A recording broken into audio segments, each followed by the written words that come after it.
Hello students, I am again back with part 2 of chapter number 1, the Mesopotamian civilization. Students, I hope you all have seen part 1 of this chapter. If not, do watch it. बेटा part 1 में हम यहाँ तक discuss कर चुके हैं. Part 2 हम start करेंगे नेक्स्ट टॉपिक से, द मेसोपोटामियन सिविलाइजेशन. तो बेटा ये जो वर्ड मेसोपोटामिया है ये किस लैंग्वेज का वर्ड है? ग्रीक लैंग्वेज का वर्ड है. और इसका मतलब क्या होता है? The land between reverse. नदियों के बीच की जो जगह होती है उसे ग्रीक भाषा में क्या कहते हैं? मेसोपोटामिया. इंग्लिश मीनिंग क्या हुआ मेसोपोटामिया का? The land between reverse. दो नदियों के बीच की जो जगह है उसे क्या कहते हैं ग्रीक में? मेसोपोटामिया. बेटा जो मेसोपोटामियन सिविलाइजेशन है वो सिचुएटेड है, लोकेटेड है between the reverse Tigris and Euphrates.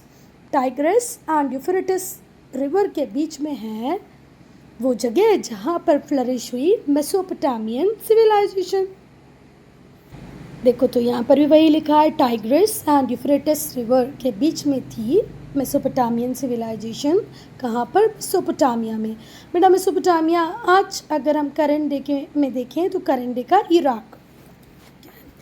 It is also called cradle of civilisation. इसे क्रेडल ऑफ सिविलाइजेशन भी कहते हैं. बेटा क्रेडल का मतलब क्या होता है? पालना.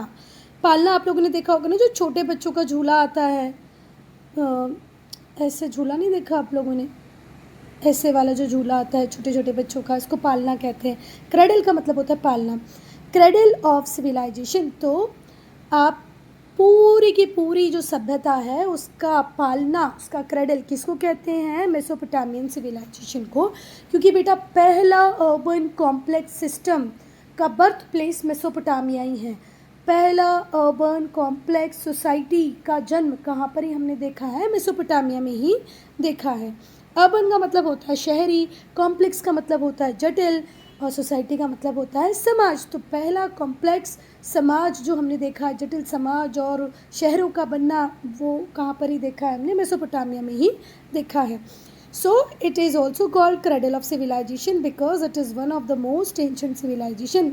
मोस्ट एंशंट सिविलाइजेशन में से एक सिविलाइजेशन है मेसोपोटामियन सिविलाइजेशन, इसीलिए भी इसे क्रेडल ऑफ सिविलाइजेशन कहते हैं. पर बेटा अगर मोस्ट प्रोमिनेंट रीज़न की बात करें तो ये बर्थ प्लेस है अर्बन कॉम्प्लेक्स सोसाइटी का. चलो आगे चलते हैं. Mesopotamian civilisation included. क्या क्या इंक्लूड होता है बेटा मेसोपोटामियन सिविलाइजेशन में? तो बेटा मेसोपोटामियन सिविलाइजेशन में जो एरिया इंक्लूड होता है, जो रीजन्स इंक्लूड होते हैं, उसमें है सुमेर. सुमेर ध्यान से सुनना. Akkad. Sumer, Akkad. Babylonian, Babylonia, Assyria. तो फिर से सुमेर, अक्कड़, बेबीलोनिया, असीरिया. तो ये चारों रीजन के नाम आपको याद रखने हैं कि भाई मेसोपोटामियन सिविलाइजेशन में कौन कौन से रीजन आते थे. तो सुमेर, अक्कड़, बेबीलोनिया और असीरिया.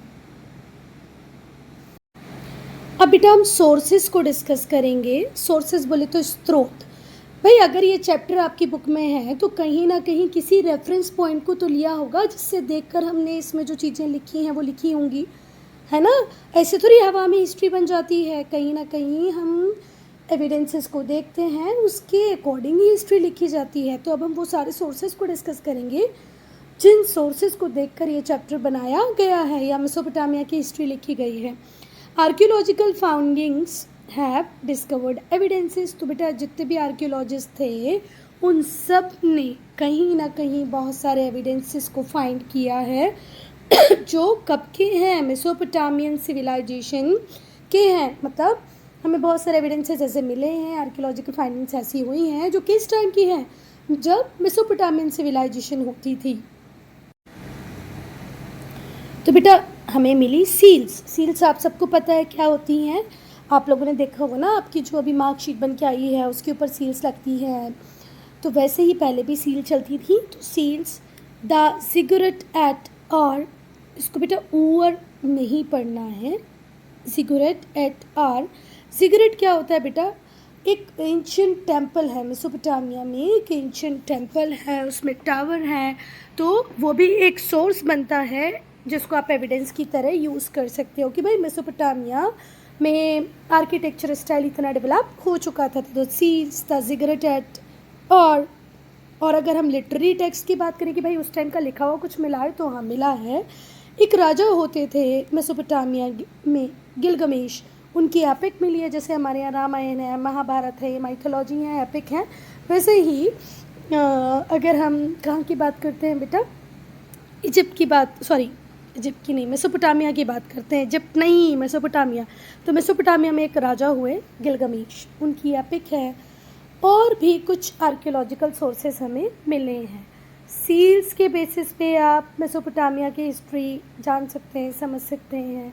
जिगरट एट आर एक टेम्पल है जिसमें टावर है, उसका आर्किटेक्चर देख के आप बहुत कुछ बता सकते हैं। फिर इसके बाद हमें गिलगमेश नाम के एक राजा थे, उनकी एपिक मिली है, वो लिटरेरी सोर्स बनता है। इसके अलावा भी बहुत सारे आर्कियोलॉजिकल सोर्सेज हैं जो मेसोपोटामिया के रिगार्ड्स में हमें बताते हैं। ये है एपिक ऑफ गिलगमेश। मैंने यहाँ बीच में एक बार गलती से इजिप्ट वर्ड का यूज़ कर लिया था, वो इजिप्ट नहीं मेसोपोटामिया है ना बेटा। ये इस टाइप के सील्स चलते थे उस टाइम में। सिलेंडर सील्स हैं जो कहाँ से बिलोंग करती हैं, मेसोपोटामियन सिविलाइजेशन में। ये सील कैसी सिलेंडर शेप की दिख रही है ना आपको बेटा। हम ओरिजिन की बात करेंगे तो मैंने अभी आपको बताया था यहाँ पर कि भाई मेसोपोटामियन सिविलाइजेशन को आप क्रेडल ऑफ सिविलाइजेशन क्यों कहते हैं, क्योंकि भाई आप पहला अर्बन कॉम्प्लेक्स सोसाइटी स्ट्रक्चर हमें यहीं देखने को मिला, तो उसी से रिलेटेड यहाँ पर लिखा हुआ है, इसलिए मैंने रिलेट किया। अगर हम ओरिजिन की बात करें तो जो सुमेरियन सिविलाइजेशन है, ऐसे माना जाता है, ऐसे बिलीव किया जाता है कि ये पूरी दुनिया की पहली सिविलाइजेशन है। ठीक है। It developed under the Sumerians since Sumer में डेवलप्ड हुई, और डेवलप करने वाले कौन थे, सुमेरियंस। और ये कब हुई बेटा, 3rd millennium BCE, before common era. 3rd millennium में ये डेवलप हुई। ये और ध्यान से समझ लेना, सुन लेना। जिसको 3rd मिलेनियम BCE नहीं समझ में आ रहा, वो ऐसे समझे 3002 2001 BC, before Christ, before common era.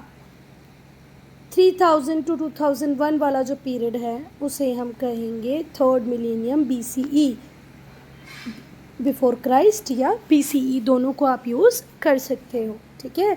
और अगर मैं आज से देखूं तो 1 AD या 1 कॉमन एरा में आज हम हैं। आज हम इससे कितना आगे हैं, 2026 में। और बेटा जिसको कुछ भी समझ में नहीं आ रहा है कि क्या बात हो रही है, उसको मैं टाइमलाइन से समझा दे रही हूँ बेटा। देखो 1 AD जहाँ से कॉमन एरा चालू होता है, उससे आगे आगे आज हम कहाँ पर है, 2026 में। ठीक है। 1 AD के पहले चलता था BCE, बिफोर कॉमन एरा या बिफोर क्राइस्ट। तो उसमें 3000 यहाँ पर कहीं ओरिजिन हुआ सुमेरियंस का। सुमेर यहीं पे बसे सुमेरियन, जिसे हम पूरी दुनिया की फर्स्ट सिविलाइजेशन कहते हैं, सुमेरियन सिविलाइजेशन को। तो आज से कितनी पुरानी है बेटा, 2000 साल ये लगा लो, 3000 ये लगा लो, तो लगभग आज से 5000 साल पुरानी सभ्यता को हम पढ़ रहे हैं। तो जो सुमेरियन सिविलाइजेशन है, ऐसा माना जाता है कि पूरी दुनिया की पहली सिविलाइजेशन है। ये कहाँ पर डेवलप हुई, सुमेर में, अंडर हूँ सुमेरियंस। कब, 3rd मिलेनियम BCE। जो सुमेरियन सिविलाइजेशन थी उसको फॉलो किया किसने, बेबीलोनियन सिविलाइजेशन ने। बेबीलोनियन सिविलाइजेशन के बाद आई Assyrian civilisation. Babylonia was situated on north east side of Sumer. Sumer के नॉर्थ ईस्ट में, सुमेर जहाँ पर है, सुमेर के नॉर्थ ईस्ट में बेबीलोनिया है।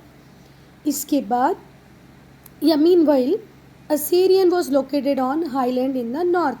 देखो फिर से ध्यान से सुनना, सुमेरियन सिविलाइजेशन को फॉलो करती है बेबीलोनियन सिविलाइजेशन। बेबीलोनियन सिविलाइजेशन के बाद आती है असीरियन सिविलाइजेशन। बेबीलोनिया कहाँ पर सिचुएटेड है बेटा, north eastern side of Sumer. Meanwhile अगर हम असीरिया की बात करें, असीरिया तो ये कहाँ पर लोकेटेड है, नॉर्थ हाईलैंड में या हाईलैंड इन द नॉर्थ। इसको उस पैराग्राफ से कुछ भी नहीं समझा, वो यहाँ पर समझे। देखो ये साउथ होता है, ये नॉर्थ होता है, ये ईस्ट होता है, ये वेस्ट होता है। तो सुमेर के नॉर्थ में हमें क्या मिला, बेबीलोनिया, और बेबीलोनिया के नॉर्थ में हमें क्या मिला, असीरिया। हमें अगर सुमेर के कंपैरिजन में देखूं तो सुमेर से नॉर्थ में भी है, सुमेर से वेस्ट में भी है, तो नॉर्थ वेस्ट में बेबीलोनिया है और बेबीलोनिया के नॉर्थ में क्या है, असीरिया। समझ में आ गया बेटा? देखो कभी भी हम जब डायरेक्शन को देखते हैं तो ये नॉर्थ साउथ ईस्ट और वेस्ट होता है। अगर कोई चीज़ यहाँ पर सिचुएटेड है तो हम क्या बोलेंगे, नॉर्थ वेस्ट में है, तो सुमेर के नॉर्थ वेस्ट में है बेबीलोनिया, ये वेस्ट रहा, ये नॉर्थ रहा, और बेबीलोनिया के भी नॉर्थ में है हाईलैंड पे असीरिया। अब हम पढ़ेंगे बेटा मेसोपोटामियन सिटीज़ को।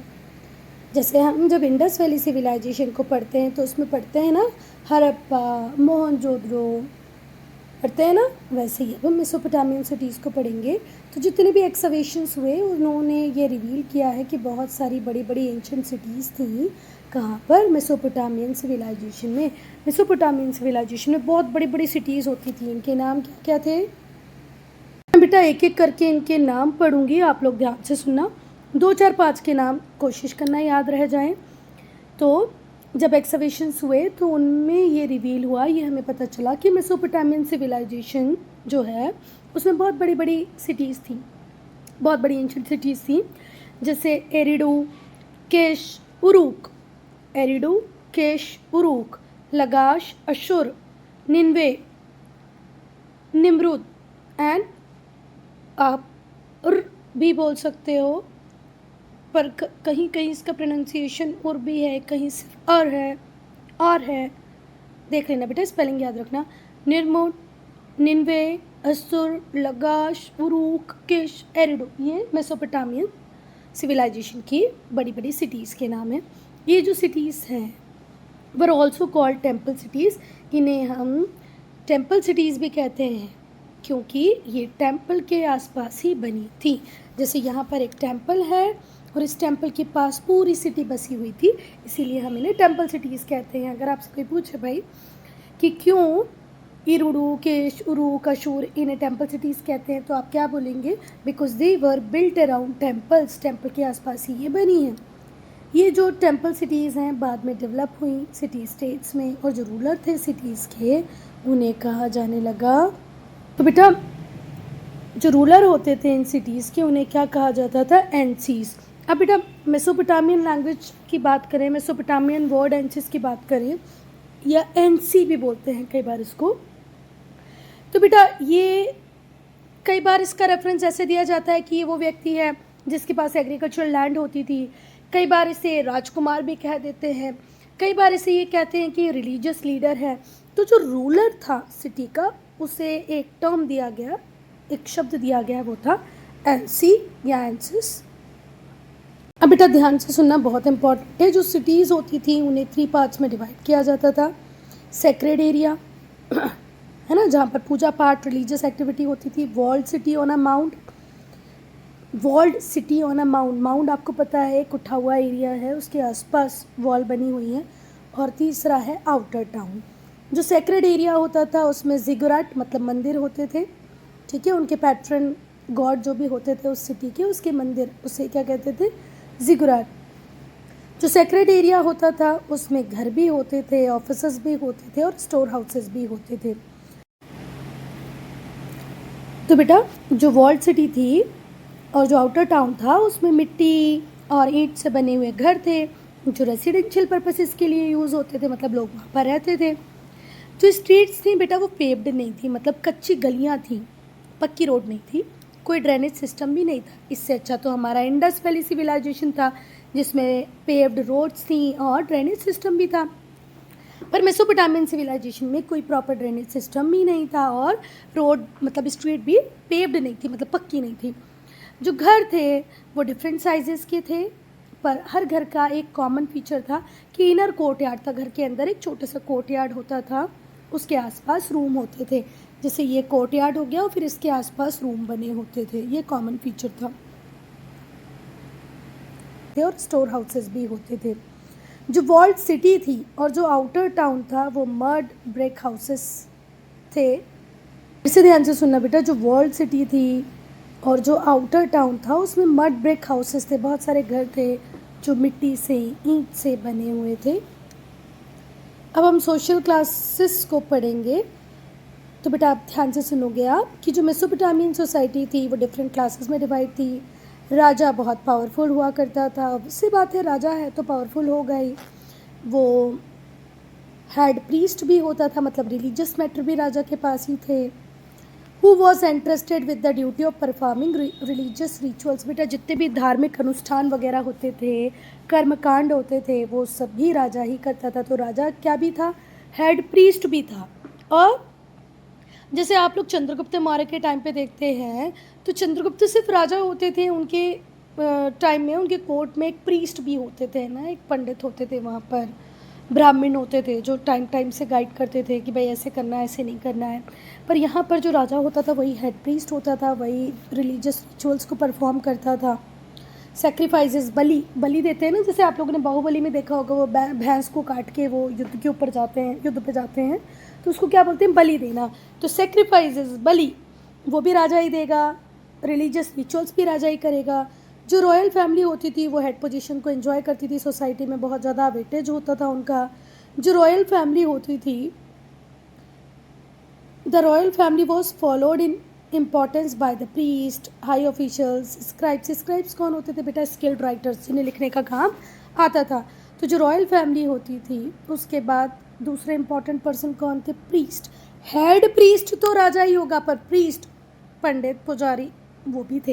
हेड प्रीस्ट राजा था पर दूसरे प्रीस्ट तो थे। उसके बाद हाई ऑफिशियल्स थे, उसके बाद स्क्राइब्स थे। मतलब बेटा जिनको लिखना आता था, स्किल्ड राइटर्स को स्क्राइब्स कहते हैं, उनकी भी बहुत इंपॉर्टेंस थी। तो पहले राजा की फैमिली, उसके बाद प्रीस्ट, फिर हाई ऑफिशियल्स और फिर स्क्राइब्स, ये अपर क्लास में आते थे।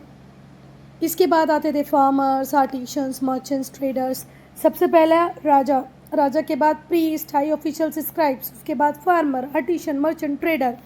ये किस में आते थे बेटा, मिडिल क्लास में आते थे। मतलब स्क्राइब्स तक जो लोग थे उन्हें हम कहते हैं अपर क्लास। फिर मिडिल क्लास में कौन कौन आ रहा है, फार्मर्स, आर्टिशंस, मर्चेंट्स, ट्रेडर्स।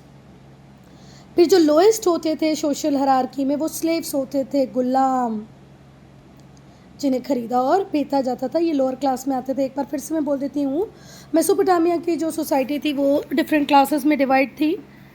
जो किंग होता था वो बहुत पावरफुल होता था, वो हेड प्रीस्ट भी होता था। रॉयल फैमिली बहुत सारे प्रिविलेजेस को एंजॉय करती थी। रॉयल फैमिली के बाद प्रीस्ट, हाई ऑफिशियल, स्क्राइब्स, ये सब लोग अपर क्लास में आते थे। मिडिल क्लास में आते थे भाई आपके फार्मर्स, आर्टिशंस, ट्रेडर्स। उसके बाद लोअर क्लास में बेटा अब हम फैमिली को डिस्कस करेंगे। तो जो मेसोपोटामियन सिविलाइजेशन थी वो पेट्रियार्कल थी, मतलब पितृसत्ता, पापा लोगों की चलती थी। पेट्रियार्की, पितृसत्ता हिंदी में इसे कहते हैं, मतलब जहाँ मेल डोमिनेटिंग सोसाइटी होती है, जहाँ मेल डोमिनेट करते हैं उसको बोलते हैं पेट्रियार्कल। ठीक है, तो जो मेसोपोटामियन सिविलाइजेशन थी वो पेट्रियार्कल थी।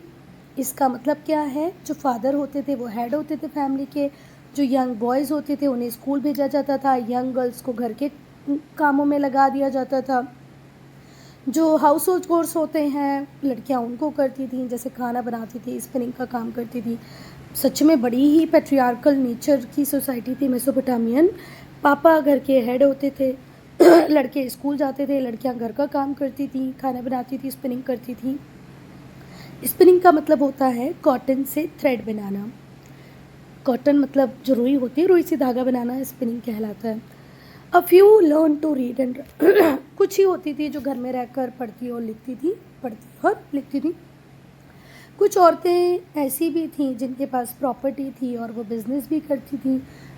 बेटा कुछ सम लिखाया, हमेशा औरतें ट्रेड करती होंगी, उनके पास प्रॉपर्टी होंगी ऐसा नहीं था। कुछ औरतों के पास ही प्रॉपर्टी थी और वो ट्रेड करती थी।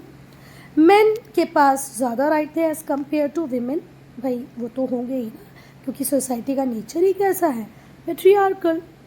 मेल के पास ज़्यादा पावर है और फीमेल के पास कम। अब हम रिलीजन की बात करेंगे, धर्म की बात करेंगे। तो बेटा जो मेसोपोटामियन सिविलाइजेशन थी वो नेचर के फोर्सेस को बहुत ज़्यादा मानते थे।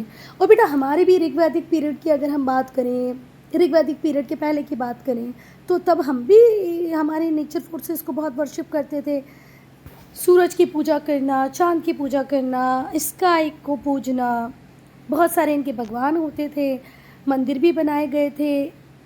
ये जो गॉड्स हैं जैसे सन, मून, स्काई, हमारे इंडिया में भी है ना एक सन टेम्पल, वैसे ही वहाँ पर भी बहुत सारे गॉड्स हुआ करते थे और उनके अलग अलग टेम्पल्स भी हुआ करते थे। बहुत सारे टेम्पल्स थे जो गॉड्स को डेडिकेटेड थे। बेटा अब हम ज़िगराट की बात करेंगे। तो ज़िगराट क्या होता है, एक पिरामिड की शेप का होता है जिसमें टॉप के ऊपर क्या बना होता है, मंदिर। फिर से ध्यान से सुनो, ज़िगराट किस शेप का होता है, पिरामिड की शेप का होता है जिसके ऊपर टॉप पे क्या बना होता है, मंदिर। बहुत सारे रिलीजियस रिचुअल्स, धार्मिक कर्म कांड अनुष्ठान होते थे और उनको परफॉर्म करते थे मंदिरों में कौन, प्रीस्ट, पुजारी लोग। बेटा मैं सेकेंड पार्ट को यहीं पर एंड कर रही हूँ। पार्ट 3 में हम बचा हुआ चैप्टर पढ़ेंगे।